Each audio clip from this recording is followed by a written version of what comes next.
Hello, everyone, and welcome to the first talk in our series on Quranic studies in Indonesia. And I'm really glad to welcome Sahiron Syamsuddin today with us. Sahiron is, of course, well known to most of you. He's a senior lecturer of Islamic studies at WIN Sunan Kalijaga in Yogyakarta. And he did his MA in Canada at McGill University and his PhD in Germany with Rotraud Wieland. In both theses, he worked on contemporary or modern exegetes on Bint al-Shati and on Muhammad Shahrur. And after that, he started engaging in his own research on Quranic hermeneutics and developing his own approach. And it is this area of specialization and interest that he is going to talk to us about today. And I'm really, really looking forward to this. Welcome, Sahiron, and please go ahead. Okay. Assalamualaikum warahmatullahi wabarakatuh. Good evening, everybody. Here in Indonesia, it's at the evening. In Germany, it's in what time, Johanna? Right now? Afternoon, 3 p.m. Afternoon, yes. Yeah. Okay.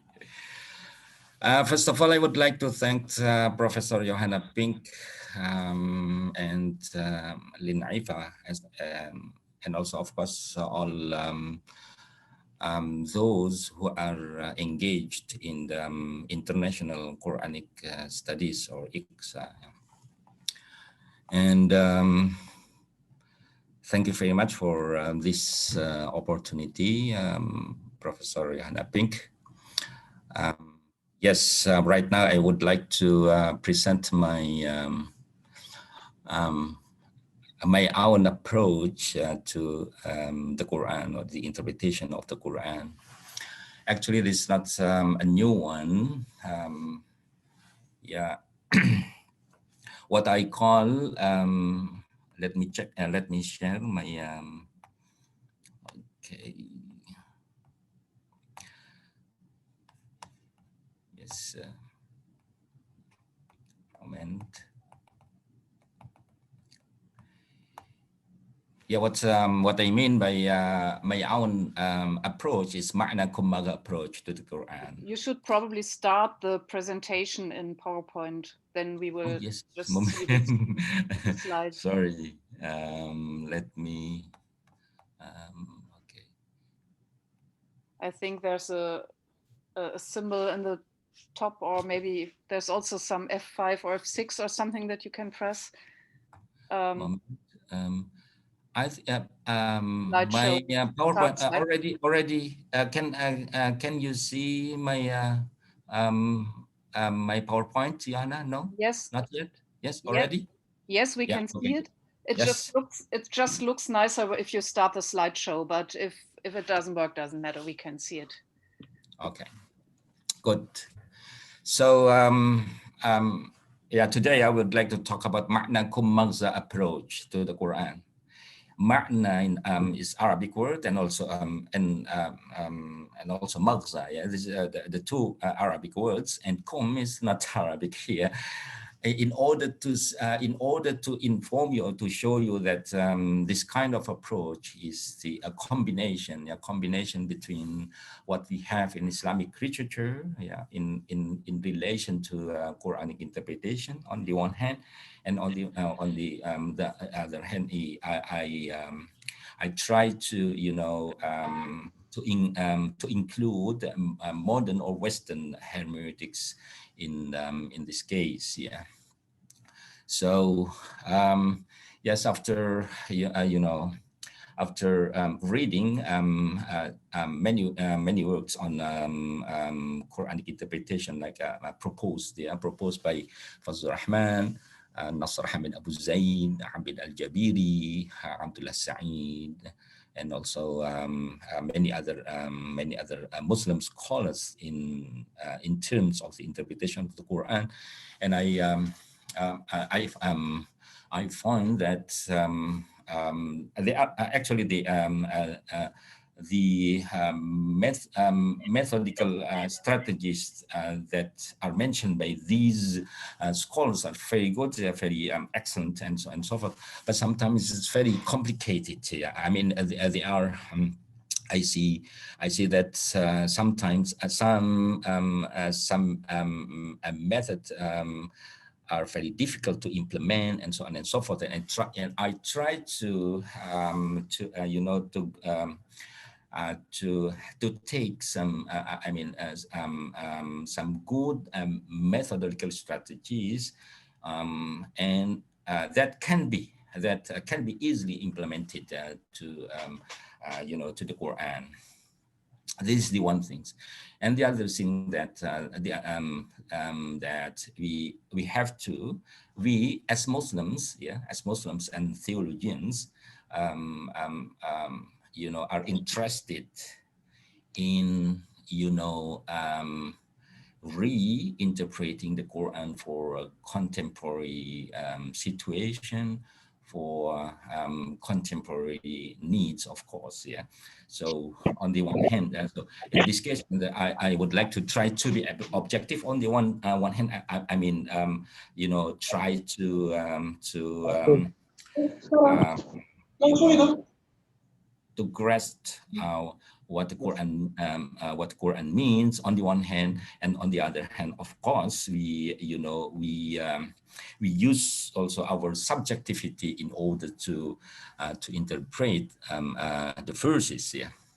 So, and here, what I mean by this approach is an approach in which someone tries to grasp first original historical meaning, or in Arabic, al-ma'na al-tarikhi, al-ma'na al-asli al-tarikhi of the text of the Quran, that was, you know, that was understood, or probably understood by its first audience, by the Prophet Muhammad, and also his companions first. And the second one, we try to, you know, to understand its historical intention, or in Arabic, al-maghza al-tarikhi, or probably in English, authorial intention. So in this case, in relation to grasping or understanding the original meaning of the text and its historical significance, I follow the, you know, of course, the ulama, the Muslim scholars who, you know, who concerns with this, for example, Ash-Shatibi, yeah, in this case. And on the other hand, we you know, pay attention to the theories, hermeneutical theories proposed by Schleiermacher or by Hirsch, and so on and so forth. Yeah, so this and the third one, in you know, by this approach, we would like also to, you know, to develop or to grasp its dynamic significance, yeah, the dynamic significance of the verses for the contemporary situation, or I call in Arabic al-maghza al-mutaharrik al-mu'asir. So this is the definition of this approach. And of course,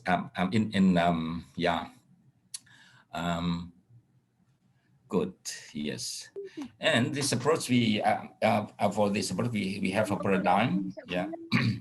First of all, as Muslims, we believe that the Quran is, you know, divine revelation, and it functions as mercy or rahmat, rahmah for human beings and universe. So when somebody tries, you know,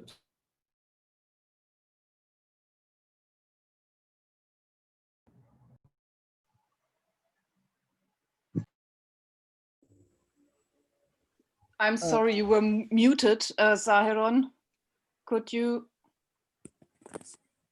I'm struggling a bit with this at the moment. So, Yeah. yes. Now it's good. Can you hear me? Sorry. I'm sorry Yes. for this. Yeah. Okay, good. So, yeah, we have a paradigm for this approach. Yeah. First of all, as a Muslim, I believe that the Quran was revealed by Allah Subhanahu wa Taala to the Prophet Muhammad. Yes. Okay, and the most important thing is that we have to believe that the Quran was revealed for human beings as a mercy. So mercy for human beings and universe.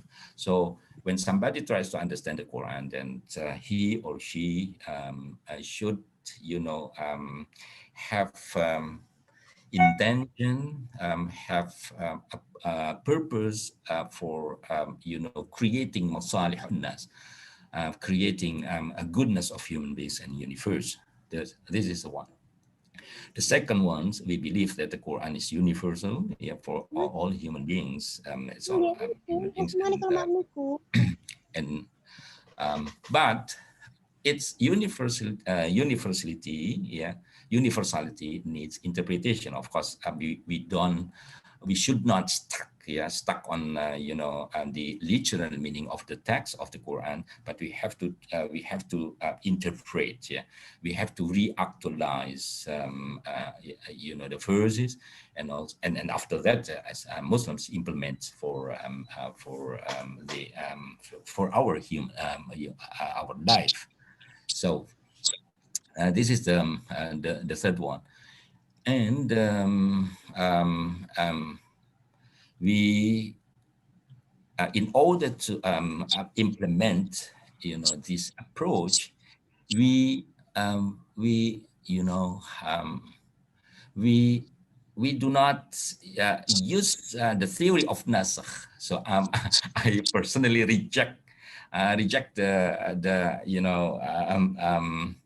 nasakh theory in the ulum al-Quran.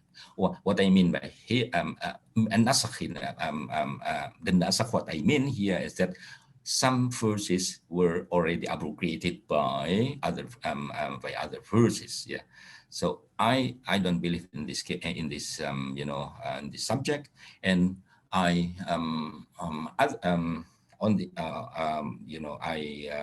I follow the idea that every verse has its own context. So there is no abrogated verses, but every verse has its own meaning, its own context. Somebody can apply this verse in a certain context, and and these verse sometimes cannot be applied in another situation. So meaning that every verse actually has its own function, own function.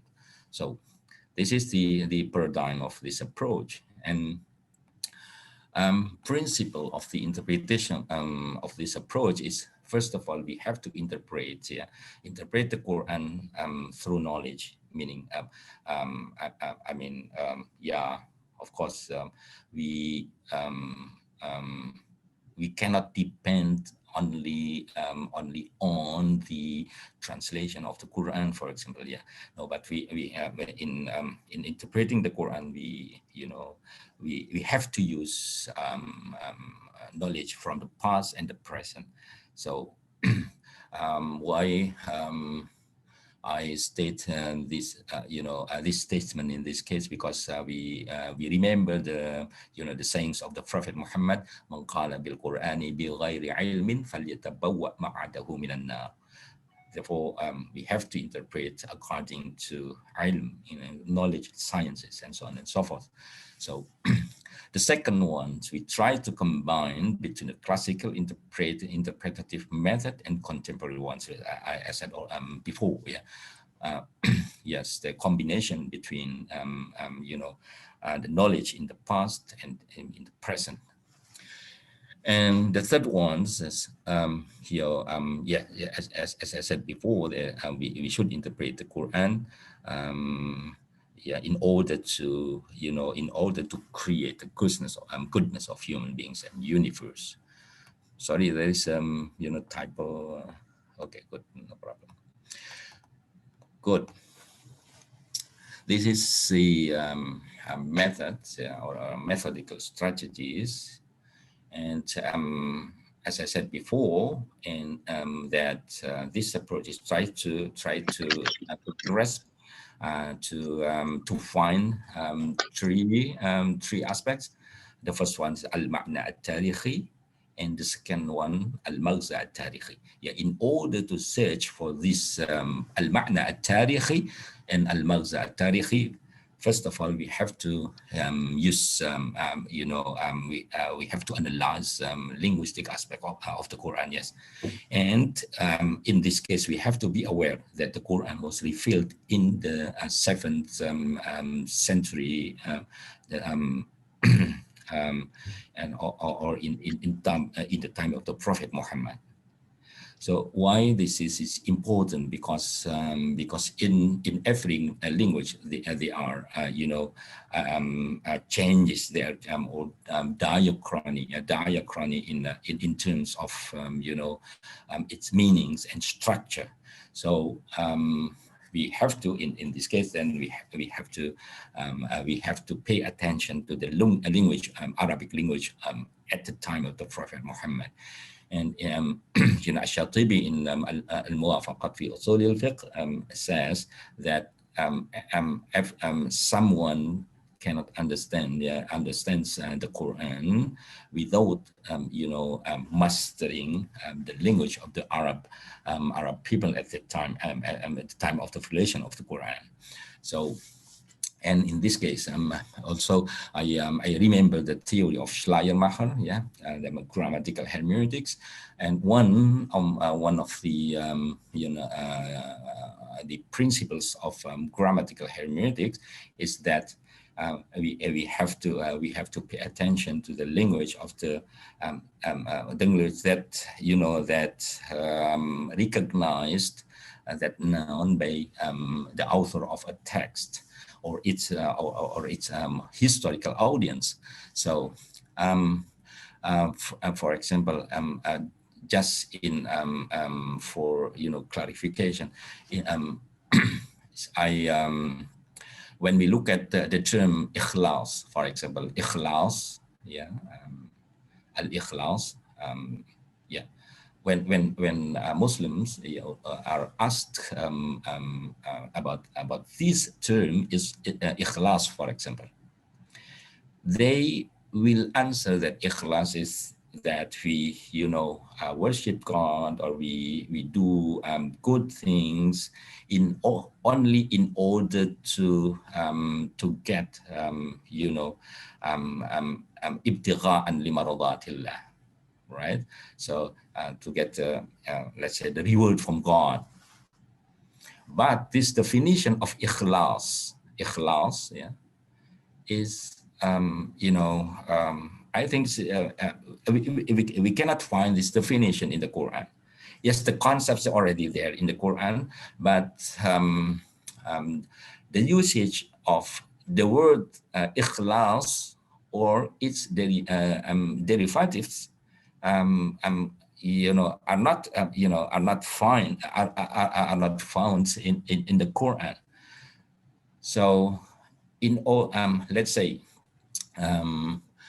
for example, the first وَمَا أَعُوذُ بِاللَّهِ مِنَ الشَّيْطَانِ الرَّجِيمِ وَمَا أُمِرُوا إِلَّا لِيَعْبُدُوا اللَّهَ مُخْلِصِينَ لَهُ الدِّينَ حُنَفَاءَ مُخْلِصِينَ لَهُ الدِّينَ.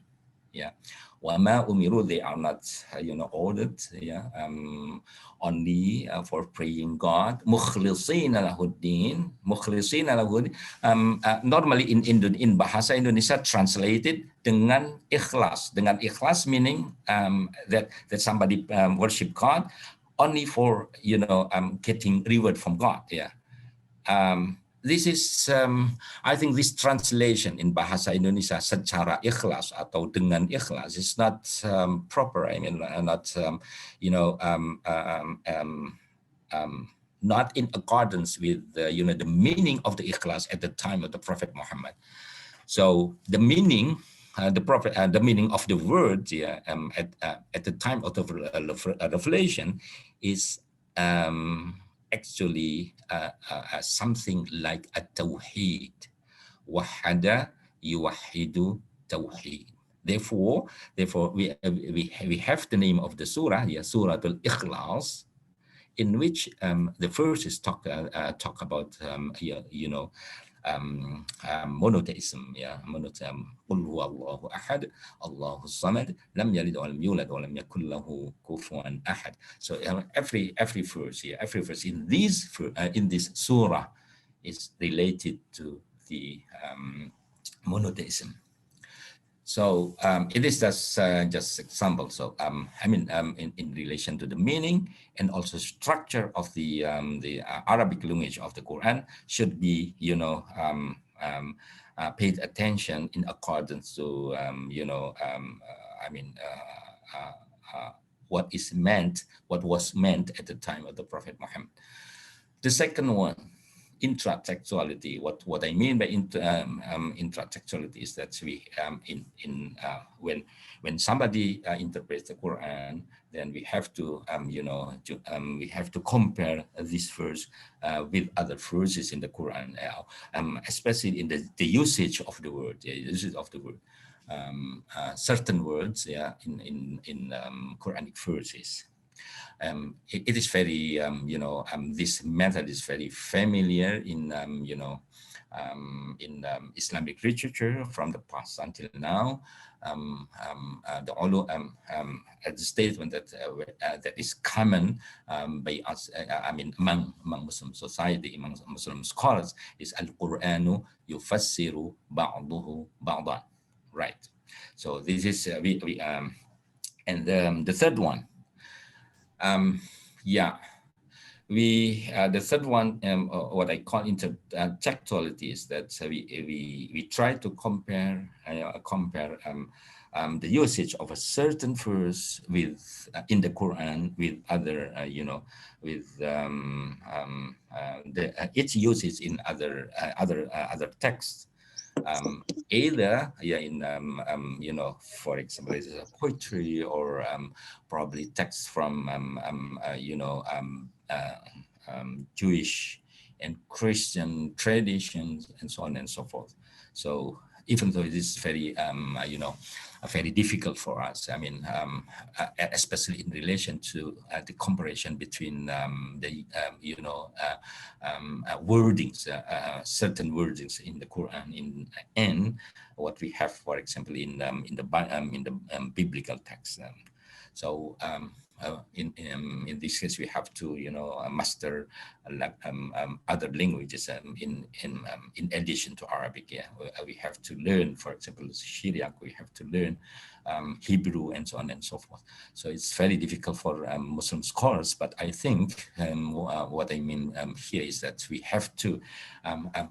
Especially for young Muslim scholars, you have to learn also Hebrew and Syriac language.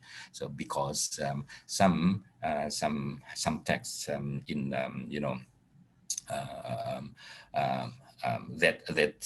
that are available in the Bible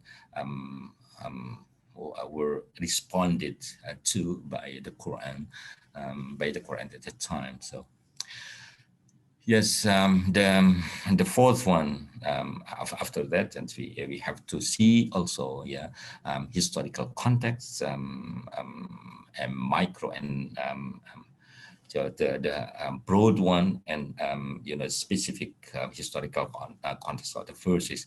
So Asbabun Nuzul is very important here still, and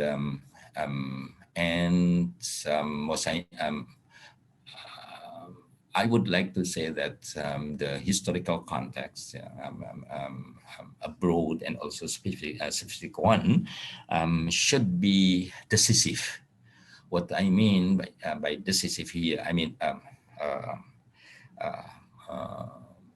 when we look at the Asbabun Nuzul, we have to also search for its meaning for understanding the Quranic verses. So this is what I mean. It's very important, very significant in order to grasp, of course, al-ma'na al-tarihi, and the second one, al-maghza al-tarihi, or in Fazlur Rahman's word is ratio legis, in relation to legal verses, of course, but yeah, al-maghza. Why I use the word al-maghza is in order to show you that the Quranic verse is not a legal, only legal verses, but also there are many other kinds of Quranic verses. So. And the last one, we try to search for a maqasid, maqsad, or the main message of the Quran at the time of the Prophet Muhammad. So I believe that the Quran has two meaning. I mean the literal meaning and authorial intention. So both should be searched for. Yeah. So not only the literal meaning, but also the maqasid. Maqasid, not only in relation to legal verses, but other other kind of verses. And yes, do I have still time, Johanna, to finish my? Yeah, Okay, like 10 you're minutes. right. Okay, good. So after that, and after grasping or searching for the al-ma'na al-tarihi and al-maghza al-tarihi, then we have to move on to dynamic contemporary significance. So al-maghza al-mutaharrik al-mu'asir. So in this case, first of all, we should pay attention to the category of verses, whether certain verses muhkam or muhkamah or mutashabihah, or mufassal and mujmal, and so on. As well, we have this kind of verses in using the classical literature, Islamic literature. And also, in this case, also I agree with in relation to legal verses, I agree with Abdullah Sa'id's approach or theory of hierarchy, hierarchy of legal verses. There are 5 hierarchy in according to Abdullah Sa'id. Yeah. So the first one, the obligatory values. I mean, the verses have certain values. And the values have their hierarchy and their own their hierarchy. The first one is the obligatory values. The second is fundamental values and protectional values, implementational values, and instructional values. There is this. You can see the definition on description of these values in Abdullah Sa'id's work interpreting the Quran. And this work, I think, the Abdullah Sa'id interpreting the Quran was already translated by Lien Iffah. Lien Iffah already translated this work in Bahasa Indonesia. So and then after that we develop maqasid. Sorry, this is the mistakes is here. Sad is maghza. We have to develop after grasping the al-maghza al-tarihi, or original significance at the time of the Prophet Muhammad. Then we have to redefine the maqasid in accordance with modern or contemporary way of thinking. Why this is important? Because, for example, in let's say the maghza, or the main message of a certain verse is justice, for example, justice. So then the word justice, the term justice, should be developed, should be reinterpreted in accordance with contemporary needs. So And also, yeah, there are many Malza, of course, there are many Maqasid, but our, our task, our job right now is to reinterpret the Al-Malza al-Tarihi for the contemporary period. Yeah, so and the also very important for us, like searching for al-ma'na al-ishari. Sorry, al-ma'na al-ishari in English is with H. Yeah, al-ma'na, symbolic meaning. Yeah, and I agree with al-Imam al-Ghazali when talked in his works about al-ma'na al-batin in the broader, in sorry in his, sorry this is the wrong one, broader, yeah, in the broader sense, meaning that al-ma'na al-batin can include mystical one, philosophical one, maqasid and legal verses, and modern and contemporary values. In order, modern, what I mean, modern and contemporary values here, that we try to develop the theory, Al-Ghazali's theory, when we talk about al-ma'na al-batin. So the broader sense, this word has its broader sense. And the last one, we try to develop some, our interpretation using this approach by, use interdisciplinary approach if needed. For example, when the verse is probably is related to psychology, then we have to look at the psychological theories. And when the verse is, probably is related to a scientific one, then we have to search, we have to see a theory that is theories that are related to the verses, and so on and so forth. So this is the what I propose in this. It is, yeah, I would like to, Johanna, I am very happy, to be criticized, and also to, yeah, in order to develop this kind of methodology.